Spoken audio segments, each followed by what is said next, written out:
This video is brought to you by Alpine Academy, subject Chemistry, class first year, Sindh textbook board, Jamshoro. Chemistry, class first year, second year, Sindh textbook board, Jamshoro. Welcome guys, welcome to Alpine Academy, lecture number 1 of your chapter number 5 of your textbook, Energetics of Chemical Reaction. Today lecture we are going to discuss some important terms and some basic definitions related to change in chemical reactions and some basic laws. So let's move forward to our lecture.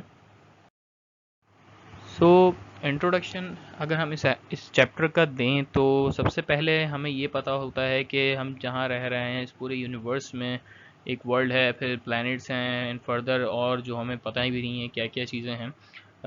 तो इस universe में सब चीज़ें क्या हो रही हैं, change हो रही हैं, ठीक है, विद रिस्पेक्ट टू टाइम। अब दिन का रात में तब्दील हो जाना, रात का वापस सुबह में कन्वर्ट हो जाना, तो ये क्या है, ये चेंज, नेचुरल चेंज आ रहा है, ठीक है, ये नेचर चेंज होती जा रही है। इसी तरह जितने भी आपके रिएक्शंस हैं, अगर हम केमिस्ट्री की टर्म्स में बात करें तो जितने भी आपके पास रस्टिंग के रिएक्शन जैसे जंग लगता है, ठीक है, ऐसा नहीं है कि जंग कभी नहीं लगेगा, ठीक है, चेंज आएगा उसकी फिजिकल स्टेट में, ठीक है। इसी तरह केमिकल रिएक्शंस में भी चेंज आता है, और वो चेंज क्या क्या चेंजेस आ जाते हैं, किन किन वजहों से चेंजेस आ जाते हैं, कौन सी एनर्जीज चेंज हो रही होती हैं, तो ये सब हम इस चैप्टर में हम पढ़ेंगे डिटेल में। केमिकल रिएक्शंस वगैरह की बात करते हैं तो उसमें जो चेंजेस आती हैं वो एनर्जी की वजह से आती हैं। अब जैसे हमने प्रीवियस चैप्टर नंबर 3 में पढ़ा था कि इलेक्ट्रॉन जंप करता है प्रीवियस ऑर्बिट से अपर ऑर्बिट पे यानी लोअर ऑर्बिट पे हायर ऑर्बिट तक। अब वो जंप क्यों करता है, क्योंकि वो एनर्जी गेन करता है, ठीक है। तो एनर्जी की बहुत इंपॉर्टेंस है केमिस्ट्री या मेरी नज़र में, मतलब एनर्जी हर जगह आपको मिलेगी, ठीक है, उसको आप कभी भी रोक नहीं सकते या कभी निगलेक्ट नहीं कर सकते, एनर्जी कंजर्व नहीं हो सकती, ठीक है, यानी एनर्जी किसी भी फॉर्म में कन्वर्ट हो जाती है। तो केमिकल रिएक्शंस में चेंजेस जो आता है वो एनर्जी की वजह से आता है। अब एनर्जी कितना चेंज कर देती है, कैसे चेंज करती है, केमिकल रिएक्शंस को आपस में रिएक्टेंट कैसे कन्वर्ट करते हैं, और जब कन्वर्ट हो जाते हैं तो रिएक्ट कर जाते हैं। तो हमने चैप्टर नंबर 4 में पढ़ा था कि जब भी कोई बॉन्ड टूटता है तो हम कुछ एनर्जी देते हैं, ठीक है, यहाँ पे भी हमने एनर्जी की बात करी थी। जब भी बॉन्ड बनता है तो एनर्जी रिलीज होती है, तो ये कौन सी एनर्जी है, ठीक है, जो हम केमिस्ट्री में पढ़ते हैं वो हीट एनर्जी की बात करते हैं, ठीक है, मोस्टली हीट एनर्जी की बात की जाती है, जो कि आप किसी भी बेसिकली टेम्परेचर से दे सकते हैं, जो भी है हीट। तो जब भी हम हीट देते हैं तो हमारा रिएक्शन जो है कहते हैं टूटता है, यानी कोई भी चीज़ है उसको तोड़ने के लिए हमें हीट देनी पड़ेगी, ठीक है। और इसी तरह जो ये कहते हैं हीट निकालनी या एनर्जी रिमूव करते हैं तब इलेक्ट्रॉन जब वो मिल रहे होते हैं, यानी कोई भी बॉन्ड जब बनता है तो एनर्जी रिलीज होती है।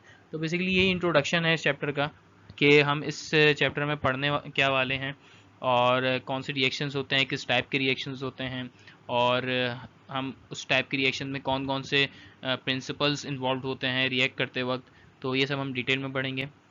सो thermodynamics, first of all thermodynamics क्या है, ये ब्रांच है साइंस की जो डील करती है हीट और अदर फॉर्म्स ऑफ एनर्जी के साथ, ठीक है। It's a branch of science that deals with the relationship between heat and other form of energy, यानी ये हीट और जो डिफरेंट फॉर्म्स है एनर्जी की उनके साथ रिलेट कैसे करती है हीट, ठीक है, मतलब हीट दूसरी एनर्जी के साथ कैसे रिलेट होती है, यानी एनर्जी हीट में कैसे कन्वर्ट हो रही है, ये हीट दूसरी फॉर्म्स में कैसे कन्वर्ट हो रही है, ये चीज़ थर्मोडायनेमिक्स बताती है, ठीक है।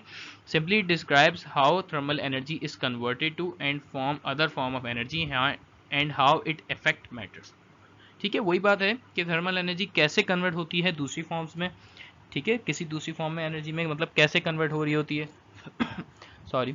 अब अगर हम दूसरी फॉर्म की बात करें तो आपके पास मैकेनिकल आ जाती हैं, मैकेनिकल एनर्जी है, इलेक्ट्रिकल एनर्जी है, और केमिकल एनर्जीज भी होती हैं। तो इसी तरह मतलब जो है मैटर पे उनका क्या इफेक्ट आता है, जब एनर्जी चेंज हो जाती है यानी हीट एनर्जी कैसे कन्वर्ट होती है और उसका क्या इफेक्ट पड़ता है, तो ये हमें थर्मोडायनेमिक्स से पता चलता है।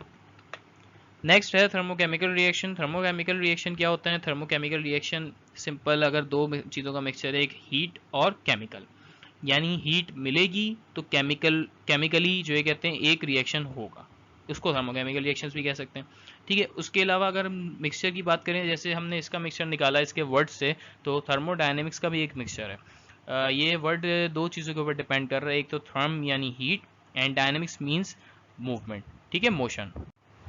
सो थर्मोकेमिकल रिएक्शन की अगर हम डेफिनेशन देखें तो chemical reactions which are accompanied by energy changes with the material changes are generally known as thermochemical reaction. Chemical reaction जो बनते हैं किस वजह से बनते हैं? एनर्जी की चेंज होने की वजह से।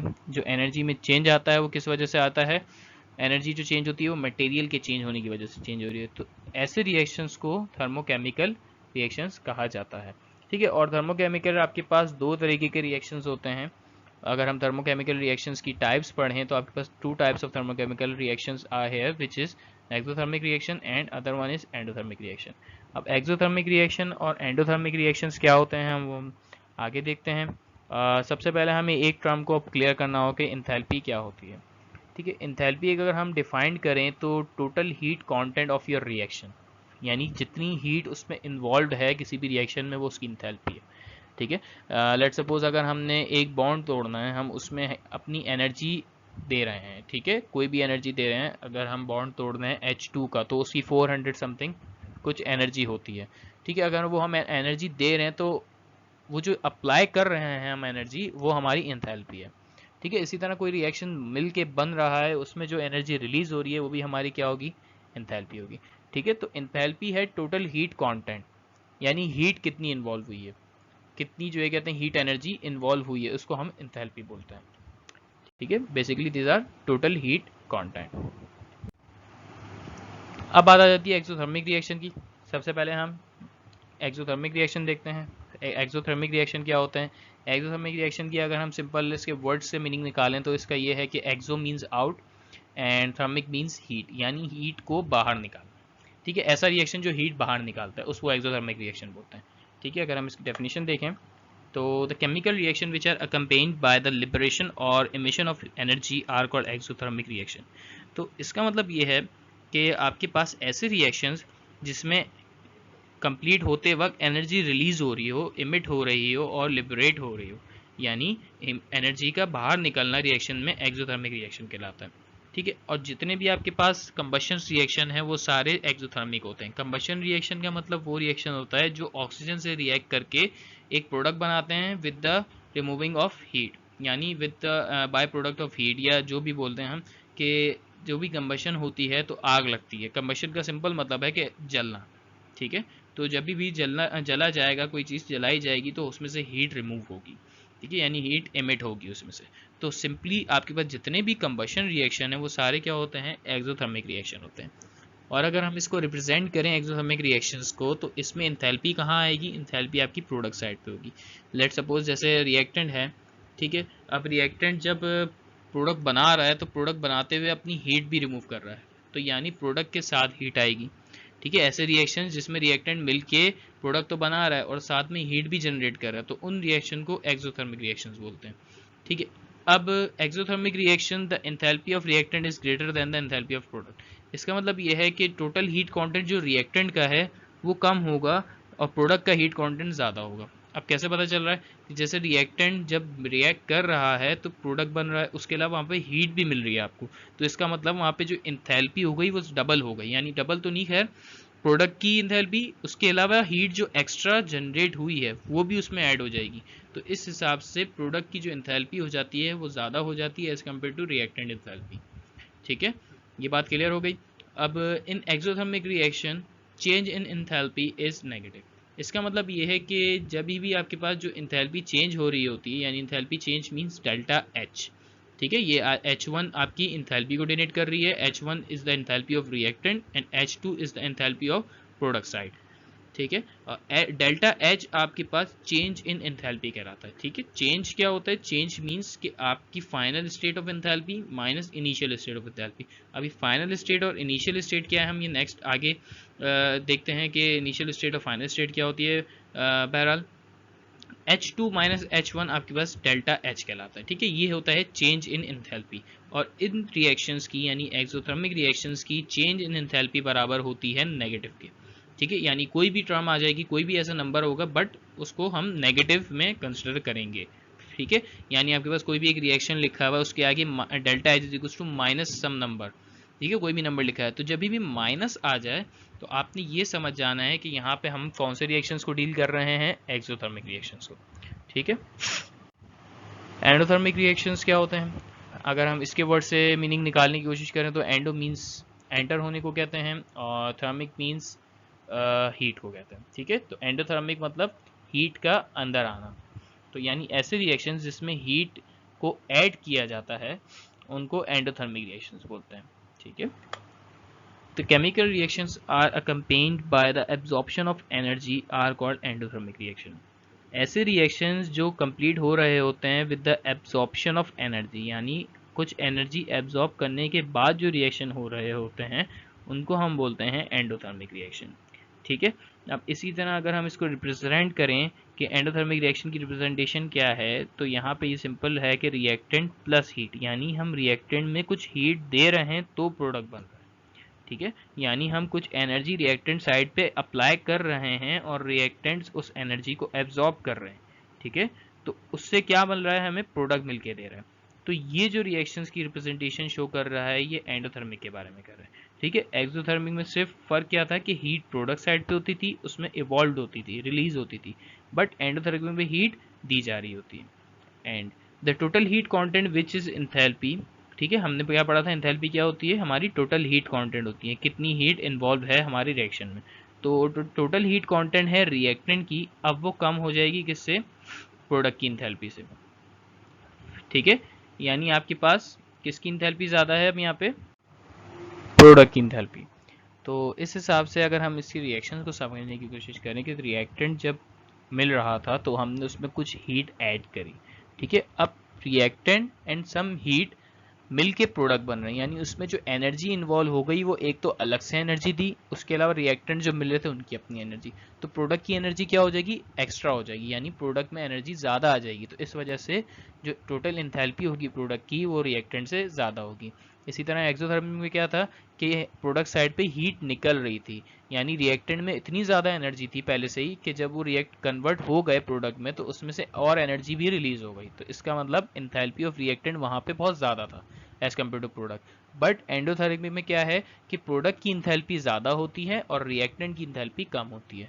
ठीक है, तो इसकी रिप्रेजेंटेशन यहाँ पे कैसे होगी आपके पास, simple H2 is greater than H1 से। ठीक है, वहाँ पे H1 is greater then H2 था, यानी reactant enthalpy is greater then product enthalpy. यहाँ पे क्या है, product enthalpy is greater then reactant enthalpy and the change in enthalpy is positive in endothermic reaction. अच्छा, अब हमने एक्सोथर्मिक में पढ़ा था जो चेंज इन इंथैल्पी होता है वो हमारा नेगेटिव होता है। ठीक है, वहाँ पे, लेकिन एंडोथर्मिक रिएक्शंस में हमारा change in enthalpy simple positive, यानी डेल्टा एच बराबर हो जाएगा पॉजिटिव के। ठीक है, अब एंडोथर्मिक और एक्सोथर्मिक की अगर हम बॉन्ड फॉर्मेशन और बॉन्ड ब्रेकिंग की बात करें तो बॉन्ड फॉर्मिंग आपके पास एक्सोथर्मिक रिएक्शन है। ठीक है, बॉन्ड बन रहा है यानी एक्सोथर्मिक रिएक्शन, बॉन्ड बनता है एनर्जी रिलीज होती है, दिस इज एक्सोथर्मिक। और जब भी बॉन्ड तोड़ा जाता है तो हम एनर्जी कुछ देते हैं, तो ये एंडोथर्मिक रिएक्शन होता है। तो बॉन्ड तोड़ना एंडोथर्मिक रिएक्शन है, बॉन्ड बन जाना एक्सोथर्मिक रिएक्शन है। ठीक है, क्लियर है? For more details on remaining lectures and chapters and exercises of this book, please send us a message on WhatsApp number 92318318660, or you can email us on alpineacademy@gmail.com. अब बात आ जाती है thermodynamics terms की।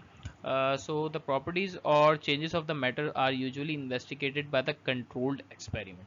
तो मतलब ये है कि जो भी प्रॉपर्टीज होती हैं किसी भी मैटर में जो चेंज आता है उसको हम कैसे इन्वेस्टिगेट करते हैं, एक कंट्रोल्ड एक्सपेरिमेंट्स में मतलब इन्वेस्टिगेट करते हैं। ठीक है, जितनी भी हमारी टर्म्स होती हैं वो एक तरीके से कंट्रोल होती हैं, हमारा सिस्टम, हमारे सराउंडिंग, ये सारी चीज़ें क्या होती हैं सब हम ये अभी देखते हैं। सबसे पहले आ जाता है आपके पास सिस्टम। सिस्टम क्या है, डिटेल में हम पढ़ेंगे। सिस्टम एक वो पार्ट होता है जिसमें हम काम करते हैं। सराउंडिंग बाहर के हिस्से को बोलते हैं, जो सिस्टम के बाहर का हिस्सा है, सिस्टम के अलावा जो भी कुछ है वो सराउंडिंग है। ठीक है, बाउंड्री इन दोनों को डिफर करती है, दोनों के बीच का एक हिस्सा है। ठीक है, जैसे सिंपल एक क्रिकेट स्टेडियम में ऑडियंस और क्रिकेट टीम जो प्ले कर रही है उसके बीच में जो स्कोर बाउंड्री है, ठीक है, 6 और 4 की जो बाउंड्री है, सिंपल वो बाउंड्री आपके जो है ऑडियंस और क्रिकेटर्स को अलग रखती है। इसी तरह सिस्टम और सराउंडिंग्स को भी, दो चीज़ों को सिंपल एक बाउंड्री अलग करती है। और बाउंड्री की भी बहुत सी एग्जांपल हैं, जैसे एक ग्लास में पानी है अब ग्लास जो है उसके लिए एक बाउंड्री कंसिडर करा जाएगा उस पानी के लिए। अगर वो ग्लास नहीं होगा तो पानी सराउंडिंग में चला जाएगा। सराउंडिंग मीन्स कोई भी टेबल के ऊपर ग्लास रखा है तो टेबल पे सारा पानी गिर जाएगा। सिंपल। तो एक बाउंड्री इन दोनों को अलग करने के लिए एक टर्म है। यूनिवर्स क्या होता है? ये सारी चीज़ों के ऊपर जो बेस, मतलब ये सारी चीज़ें जिसके ऊपर बेस कर रही हैं वो यूनिवर्स है। ठीक है, यानी हम अर्थ हो गया, मार्स हो गया, जितने भी प्लैनेट्स हैं, जहाँ पे भी हैं ये सारे प्लैनेट्स, और भी बहुत सारी जितनी भी चीज़ें हैं उसमें ये सारी चीज़ें की एक यूनिवर्स में। तो हमने इसी एग्जाम्पल को, एनालॉजी को ऐसे ही कंपेयर करा है हमने केमिस्ट्री टर्म्स में कि एक यूनिवर्स होगा हमारा, उसमें फिर सिस्टम है, सराउंडिंग्स हैं और फर्दर बाउंड्रीज वगैरह एक्सेट्रा। स्टेट फंक्शन क्या होता है ये हम डिटेल में देखेंगे। पाथ फंक्शन क्या होता है, एंड इंटेंसिव प्रॉपर्टीज़ कौन सी प्रॉपर्टीज़ होती हैं। बेसिकली ये इंडिपेंडेंट ऑफ मैटर होती हैं, और एक्सटेंसिव प्रॉपर्टी हमारे पास डिपेंड करती हैं मैटर के ऊपर। तो इनकी प्रॉपर्टीज़ कौन कौन सी हैं, क्या प्रॉपर्टीज़ होती हैं। तो ये सब हम डिटेल में देखेंगे। अब हमारे पास आ जाता है सिस्टम। तो सिस्टम क्या होता है? एनी रियल और imaginary portion of the universe. ठीक है, यानी एक ऐसा पोर्शन या तो वो असल में हो या इमेजिनरी हो। ठीक है, इमेजिनरी मीन्स कि हमारा ख्याली एक सिस्टम है। ठीक है, हमने एक ख्याल में बनाया हुआ एक सिस्टम है ऐसा। जैसे हमारी आइडियल गैस है, ideal gas mean imaginary gas. ठीक है, ऐसी कोई गैस नहीं है। ऐसी इमेजिनरी सिस्टम भी हो सकता है कि ऐसा रियल में ऐसा कोई सिस्टम हो ही नहीं। बट ये क्या है यहाँ पे बात, रियल और इमेजिनरी। तो यानी रियल सिस्टम भी होते हैं। अब रियल सिस्टम में क्या बात कर सकते हैं, जैसे हमारे हाथ में एक पेन है और हमारे हाथ में एक कॉपी है। ठीक है, या जो भी है बुक जिस पे हम काम कर रहे हैं, पढ़ रहे हैं, तो बेसिकली जिस पे हम लिख रहे हैं वो हमारा सिस्टम हो गया। ठीक है, और उसकी सराउंडिंग्स हमारी क्या हुई, जैसे टेबल पे रख के लिख रहे हैं, इन्वायरमेंट, ये सारी सराउंडिंग हो गई। और बाउंड्री क्या हुई कि पेन जो है कॉपी के पेज से बाहर नहीं जाएगा। तो ये जो पेज की जो लाइन होगी वो बेसिकली सिंपल एक बाउंड्री कंसिडर की जाएगी। ठीक है, अगर यहाँ मैं बनाना चाहूँ तो एक ये पेपर है। ठीक है, ये हमारा एक सिस्टम होगा, इस पे हम काम कर रहे हैं। ठीक है, ये काम कर रहे हैं, और ये जो हिस्सा है, ये पूरा हिस्सा, ये आपका सराउंडिंग है। ठीक है, ये सारा हिस्सा आपका सराउंडिंग है। और आपकी बाउंड्री क्या है? आपकी बाउंड्री ये है। ठीक है, दिस इज द बाउंड्री। तो सिंपल ये एक इसकी एक्सप्लेनेशन है। अच्छा, सिस्टम को अगर हम और डिफाइन करेंगे, anything which is under examination और under consideration in the laboratory and somewhere else is called a system. ठीक है, यानी जिसके ऊपर हम काम कर रहे होते हैं, जिसको हम कंसिडर करते हैं, इंपॉर्टेंस देते हैं अपने काम के लिए, उसको हम सिस्टम बोलते हैं। ठीक है, अब भले वो लेबॉर्ट्री में कर रहे हों काम, भले अपने घर पे कर रहे हों, या एनीवेयर कहीं पे भी कर रहे हो, तो सिस्टम आपके पास ऐसा पार्ट है जिसमें हम काम करते हैं, जिसको अंडर कंसिडरेशन रखते हैं हम अपने, तो उसको हम सिस्टम बोलते हैं। अब सिस्टम्स की टाइप आ जाती हैं। सबसे पहले आ जाता है ओपन सिस्टम। अब ओपन सिस्टम क्या होता है? The system in which mass as well as energy can enter into और leave the system is known as open system. इसका मतलब ये है कि ऐसा सिस्टम जिसमें हमारे पास मास भी एंटर हो रहा हो और जिसकी एनर्जी भी चेंज हो रही हो। ठीक है, एनर्जी मीन्स के यानी उसकी इंटरनल एनर्जी। ठीक है, किसी भी रिएक्शंस की या किसी भी सब्सटेंस की अगर हम बात करें, सॉल्वेंट्स की, जैसे पानी है, उसकी अपनी इंटरनल एनर्जी होती है। जब उसको हम हीट कर रहे होते हैं तो जब हीट करते हैं तो कुछ और इंटरनल एनर्जी होती है। बहरहाल एनर्जी को हम चेंज नहीं कर सकते। ठीक है, वो सॉरी, हम एनर्जी को कंजर्व नहीं रख सकते, एनर्जी को रोक नहीं सकते बदलने में, एनर्जी खुद ब खुद कन्वर्ट होती रहेगी। ठीक है, हाँ, हम मास को ज़रूर रोक सकते हैं। ठीक है, जो उसका वेट है, जो उसमें हम मास है, जो हम उसको बाहर निकालना और कम करना, यानी उसमें ऐड करना, ये चीज़ हम रोक सकते हैं। तो ऐसा सिस्टम, फिलहाल ऐसा सिस्टम जिसमें मास भी ऐड हो रहा हो, मास लीव भी हो रहा हो, और आपके पास जो ये कहते हैं एनर्जी भी चेंज हो रही है, तो उन सिस्टम्स को आप बोलते हैं ओपन सिस्टम। अब आ जाता है आपके पास क्लोज सिस्टम। ठीक है, ये हमारे सिस्टम की दूसरी टाइप है। क्लोज सिस्टम क्या होता है? ऐसा सिस्टम जिसमें एनर्जी चेंज हो सकती हो बट मास कभी चेंज ना हो। ठीक है, मतलब कि एक ऐसा बिल्कुल सील्ड, कोई आपने एक कोई भी सब्सटेंस ले लिया, मतलब कोई एक केस ले लिया जो बहुत सील्ड है, जिसमें से कोई चीज़ निकल नहीं सकती बाहर, बट उसकी एनर्जी हम चेंज कर सकते हैं। ठीक है, उसकी एनर्जी कैसे चेंज हो सकती है? लेट सपोज अगर हम उसको ज़मीन पे रखते हैं तो उसकी ग्रेविटेशन एनर्जी ज़ीरो होगी। उसको अगर हम कोई स्लोप पे या मतलब कुछ ऊपर जगह पे रख देते हैं, ठीक है, किसी हाइट पे रख देते हैं, तो उसकी ग्रेविटेशन एनर्जी उसके ऊपर मैटर करेगी। ठीक है। इसी तरह जो है कहते हैं अगर हम उस कोई सॉल्वेंट है यानी पानी है उसमें और वो बिल्कुल सील्ड है, उसमें से लीक नहीं हो सकता, और उसका टेम्परेचर हम बढ़ा दें, कम कर दें, तो एनर्जी क्या हो रही है, चेंज हो रही है, बट मास वो चेंज नहीं हो रहा। ठीक है। तो ऐसे सिस्टम जिनका मास चेंज नहीं हो उन सिस्टम को क्लोज सिस्टम कहा जाता है। ठीक है। ओपन सिस्टम मतलब जिसमें दोनों चीज चेंज हो सकती हैं। थर्ड टाइप आपके पास आ जाती है आइसोलेटेड सिस्टम। आइसोलेटेड सिस्टम कौन से सिस्टम होते हैं? ठीक है, ऐसे सिस्टम जिसमें ना तो मास चेंज हो ना ही कोई एनर्जी चेंज हो रही हो। ठीक है, यानी ऐसा सिस्टम जिसमें कुछ चेंज ना हो, तो उन सिस्टम को आइसोलेटेड सिस्टम बोलते हैं। तो सिंपल आपके पास ये है कि आइसोलेटेड सिस्टम बहुत मुश्किल है, बहुत ही मुश्किल है कि ऐसा कोई सिस्टम मिले आपको। ठीक है, क्योंकि हमने लॉ पढ़ा है एनर्जी का कि energy can neither be conserve, मतलब एनर्जी कभी कंजर्व हो ही नहीं सकती। तो इस सिस्टम में एनर्जी आपकी कंजर्व हो रही है।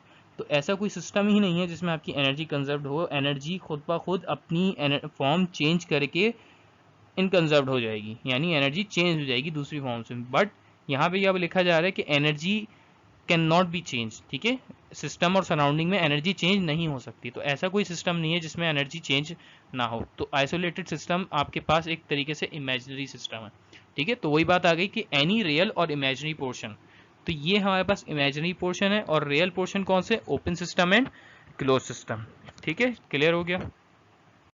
तो फर्दर सिस्टम को अगर हम डिफाइन करें तो ये एक इसकी सिंपल रिप्रेजेंटेशंस हैं डिफरेंट टाइप्स ऑफ सिस्टम की, कि आपके पास जो है कहते हैं एनर्जी किस में चेंज हो रही है, किस में नहीं चेंज हो रही, उसके अलावा जो है मास किस में चेंज हो रहा है, किस में नहीं हो रहा। तो ये आपके पास सिंपल पहला ओपन सिस्टम है।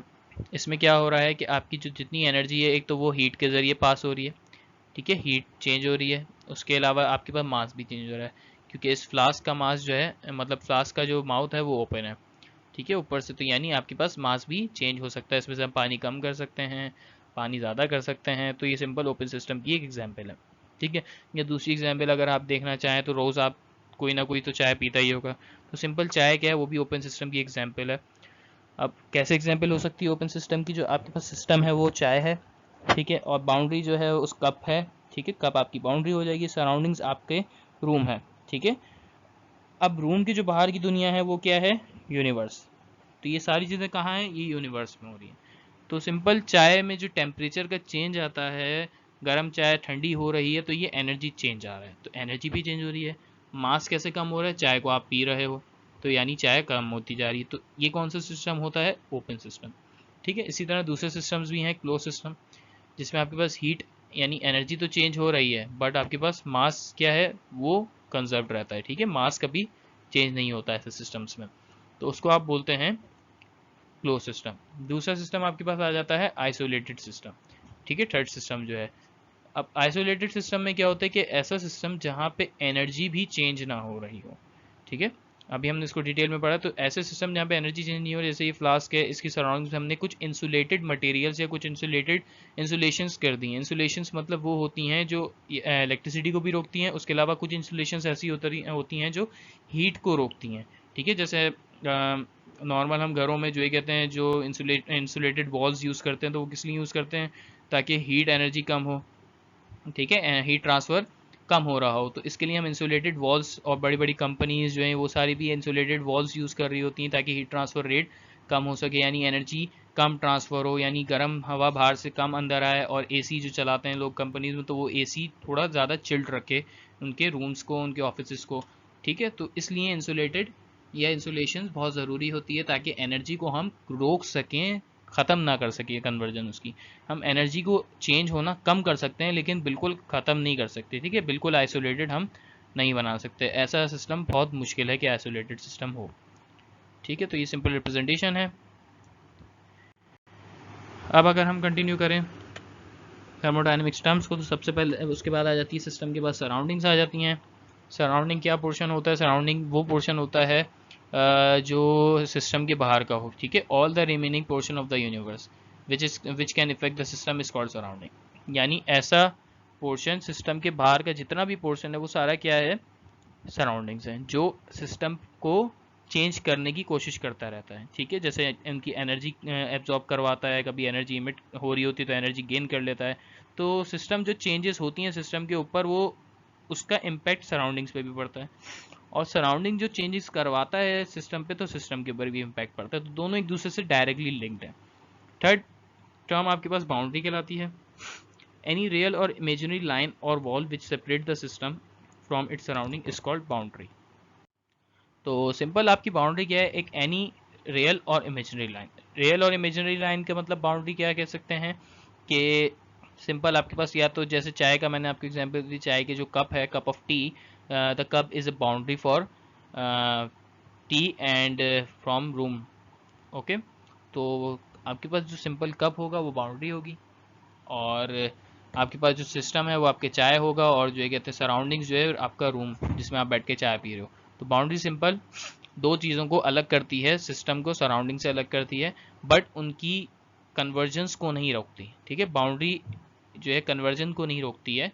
जैसे हीट ट्रांसफ़र हो रहा होगा तो उसको नहीं कम करने की कोशिश करेगी, उसको जो है कहते हैं रोकेगी नहीं। ठीक है, तो ये चीज़ें होंगी। अगर हम इसकी एग्जांपल्स में सिंपल सी एक डायग्राम देखें तो ये एक इमेजिनरी बाउंड्री कंसिडर की गई है।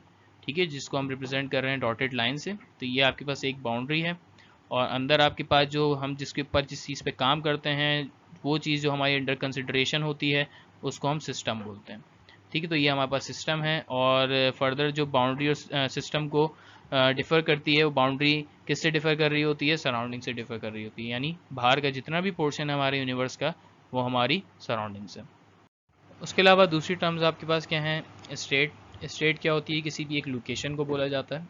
ठीक है, तो स्टेट क्या है, the set of macroscopic properties which describe the system completely.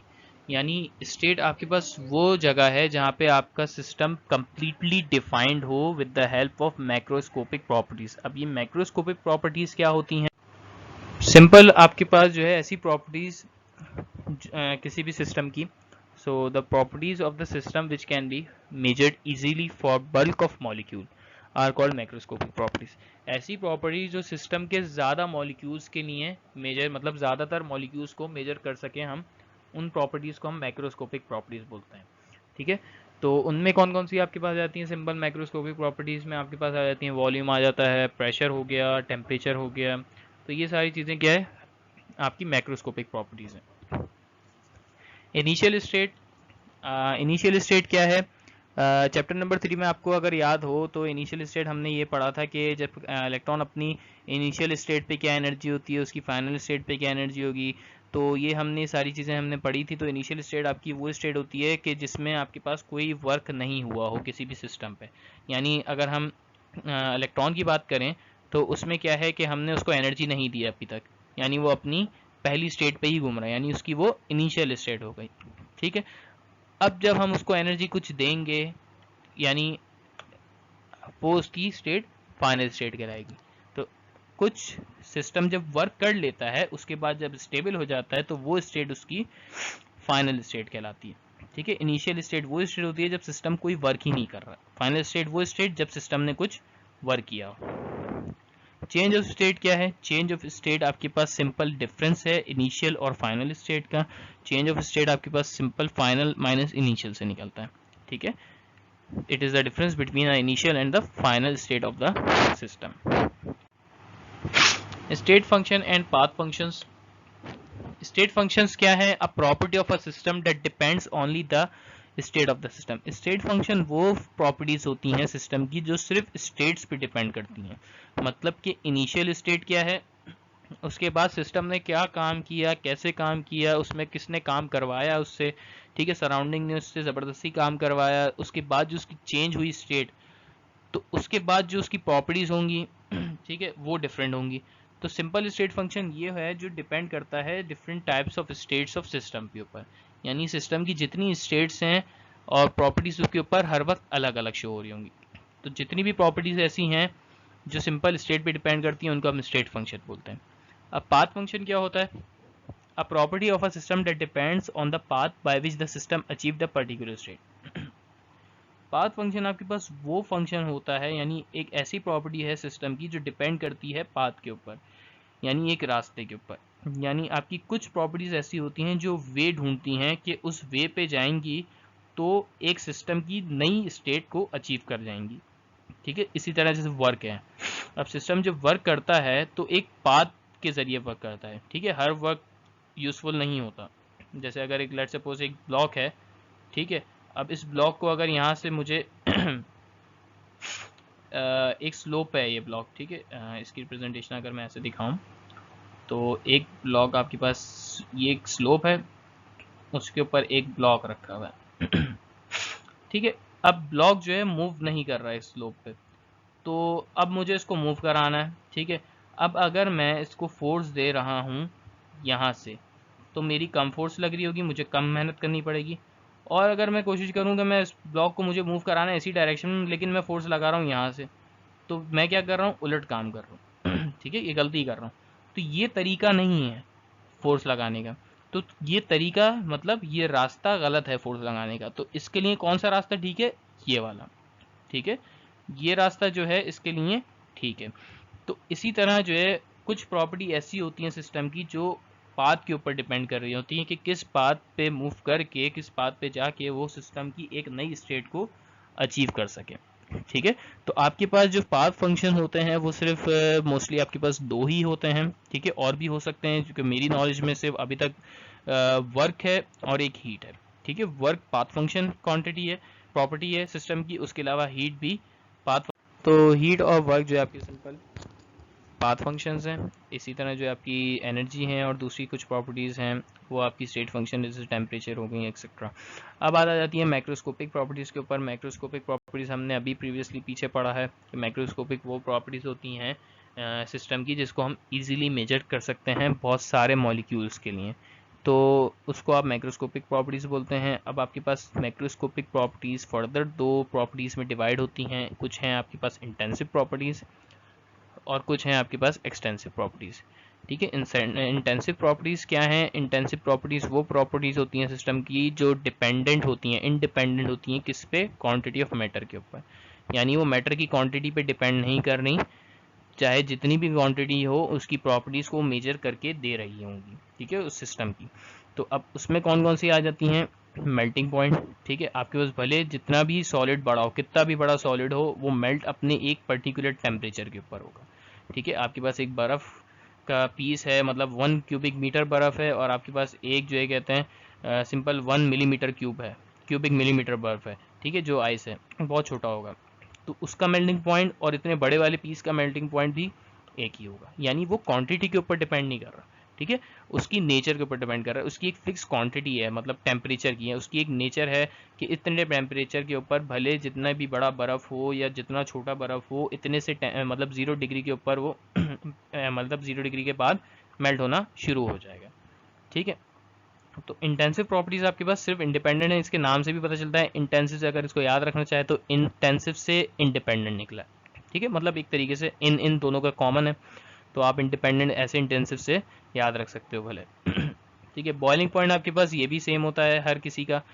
Water का बॉइलिंग पॉइंट 1 कप पानी हो उसका सेम रहेगा, भले एक जो भी एक बड़ा वेसल है उसका पानी हो तो उसमें जितना पानी है उसका बॉइलिंग पॉइंट भी कांस्टेंट 100 डिग्री ही रहेगा। डेंसिटी एक बूंद पानी हो या 1 कप पानी हो उसकी डेंसिटी भी कॉमन रहेगी। टेम्परेचर आपके रूम टेम्परेचर में 1 गिलास पानी रखा है और 1 जग पानी रखा है, दोनों का टेम्परेचर क्या होगा, बराबर होगा, ठीक है। पानी की विस्कोसिटी बराबर होगी, ठीक है। तो जो भी आपके पास एक क्वांटिटी है, जैसे आपके पास सिस्टम है, वो सिस्टम सेम रहेगी, उसकी क्वांटिटीज जो है कहते हैं सेम रहेंगी, उनमें चेंज नहीं आएंगी। उनको उन प्रॉपर्टीज को बोलते हैं आप इंटेंसिव प्रॉपर्टीज, यानी सिस्टम की ऐसी प्रॉपर्टीज जिसमें कोई चेंज नहीं आता कि अगर हम मैटर की क्वांटिटी कम कर दें या बढ़ा दें, तो उन क्वांटिटीज को आप इंटेंसिव क्वांटिटीज बोलते हैं। अब बात आ जाती है आपके पास एक्सटेंसिव प्रॉपर्टीज की। एक्सटेंसिव प्रॉपर्टीज आपके पास वो प्रॉपर्टीज होती हैं सिस्टम की जो डिपेंड करती हैं मैटर की क्वांटिटी के ऊपर। अगर आपके पास मैटर ज़्यादा है या कम है तो उसकी प्रॉपर्टीज़ भी वेरी करती जाएगी आपके सिस्टम की, ठीक है। अब जैसे मास हो गया तो सिंपल 100 ग्राम, अब कोई एक चीज़ है उसका मास 100 ग्राम है, अब उससे अगर हम डबल उसका मास लें तो 200 ग्राम हो जाएगा। तो यानी मास क्या कर रहा है, वेरी कर रहा है with respect to quantity of matter. अगर आप क्वांटिटी बढ़ा रहे हैं तो उसका वेट भी बढ़ रहा है, ठीक है। नंबर ऑफ मोल्स हैं, 1 मोल ऑफ गैस का जो है, जैसे let suppose 1 mole of oxygen contain 16 atomic mass unit, तो 1 मोल ऑफ ऑक्सीजन गैस का यानी ऑक्सीजन एटम का, सॉरी ऑक्सीजन एटम का कितना मास होता है, 16 होता है एटॉमिक मास यूनिट। अगर 2 मोल्स ऑफ ऑक्सीजन एटम हो जाएंगे तो डबल हो जाएगा उसका एटॉमिक मास। तो सिंपली ये है कि मास आपके पास एक्सटेंसिव प्रॉपर्टी है जो डिपेंड कर रहा होता है क्वांटिटी ऑफ मैटर के ऊपर। इसी तरह वॉल्यूम है, एक कप पानी का वॉल्यूम और एक जग पानी का वॉल्यूम, दोनों के वॉल्यूम में डिफरेंस होगा, ठीक है। और इसी तरह एंथैल्पी आ जाती है। एंथैल्पी क्या है? टोटल हीट कांटेंट होता है, ठीक है। अब टोटल हीट कांटेंट, अगर एक मोल गैस के रिएक्शंस की बात करें तो उसमें टोटल हीट कांटेंट कम निकलेगा। अगर ज़्यादा बड़ा रिएक्शन है जिसमें ज़्यादा क्वांटिटी ऑफ कंसंट्रेशंस हैं तो उसकी हीट भी ज़्यादा निकलेगी, ठीक है। इसी तरह गिब्स फ्री एनर्जी होती है और एंट्रोपी होती है। एंट्रोपी आपके पास चेंज इन सिस्टम कह सकते हैं एक तरीके से, कि एंट्रोपी जो है कहते हैं मतलब क्या चेंजिंग्स आ रही हैं, क्या इरेगुलर चेंजेस आ जाती हैं सिस्टम में, उसको आप बेसिकली सिंपल एंट्रोपी बोलते हैं। अगर आप सिंपली एंथैल्पी की सॉरी एंट्रोपी की अगर साइंटिफिक कोई डेफिनेशन देखना चाहें तो सिंपल इसको ऐसे डिफाइन भी कर सकते हैं कि एंट्रोपी आपके पास ये होता है सिस्टम की, कि सिस्टम कितनी अपने आप को कितनी वेज में चेंज कर सकता है विद सेम एनर्जी, यानी उसकी एनर्जी पे कोई फ़र्क नहीं आए लेकिन सिस्टम की अरेंजमेंट या सिस्टम का ऑर्डर कुछ चेंज हो जाए, तो वो सिंपल एंट्रोपी होता है। तो आज के लेक्चर में हमने यहीं तक कवर किया है और नेक्स्ट लेक्चर में इंशाल्लाह हम लोग फर्स्ट लॉ ऑफ थर्मोडायनेमिक्स में इसकी डेरिवेशंस देखेंगे और हैसेस law of constant heat submission को डिटेल में स्टडी करेंगे, ठीक है। ओके, हाफिज़। So if you have any queries related to any topic or any chapter, you can contact us on Gmail ID, or as well as you can contact us on WhatsApp number. And also if you have any queries regarding this video, you can comment in the comment section box and we will answer your queries. Kindly subscribe and like and share our video. Thank you so much. Don't forget to share, like and subscribe our channel. Thank you so much.